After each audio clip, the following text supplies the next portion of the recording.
السلام علیکم. نوی ویډیو سره تاسو هرکلی وایو. امید لرم چې تاسو ټول به روغ جوړ او خوشحاله وئ، ژوند په مزو کې به وئ. ظالم پلار راپاسي او خپل زوی په خپله باندې اغوا کوي او بیا د هغې نه بعد ډېر بېدردۍ سره قتل کوي.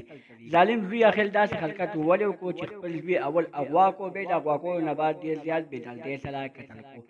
خو چې تاسو د دې پوره معلومات باره کې ځان خبرول غواړئ، کوښښ پورې چې زموږ د چینل مخه نوي سبسکرایب کړئ، خو موږ زموږ د چینل مخه سبسکرایب کړئ، تر دې نشان څخه مخه ووهئ چې زموږ خلیبان نوې معلوماتي ویډیو تاسو ته په اسانۍ سره میلاویږي. پنجاب کې ډېره زیاته دردناکه واقعه رامخې ته شوې ده چې خاوند او ښځه وران شوي دي. یو خاوند خپلې ښځې له طلاق ورکړی دی، هغه زوی یې ښځې ته پاتې شوی دی او خاوند تش تور کور ته راغلی دی. په دې خبره یې خاوند نه ډېره زیاته غوسه ورغلې ده. خپل زوی په خپلو لاسو باندې اغوا کړی دی او بیا د هغه اغوا کولو نه بعد په خپل زوی باندې ډېر زیات ظلم کړی او د ظلم نه بعد ډېر زیات بېدردۍ سره قتل کړی دی. پولیسو د دې باندې تر اوسه پورې نه اف آی آر درج کړی، نه یې کار شروع کړی. وایي چې موږ به اف آی آر په هغه کس باندې درج کړو چې څوک موږ راشي او موږ باندې اف آی آر درج کړي. دوستانو، پولیس وایي تر اوسه پورې ماته تانې ته یو کس هم نه دی راغلی او نه د هغه پلار خلاف څه ګواهي راوړې ده.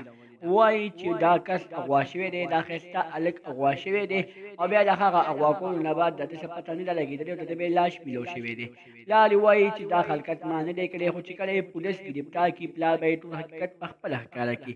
دوستانو، که چې زموږ دا ویډیو خوښه شوي وي، زموږ د چینل مخه سبسکرایب کړئ، تر دې نشان څخه مخه ووهئ چې زموږ خلیبان نوې معلوماتي ویډیو تاسو ته په اسانۍ سره میلاویږي.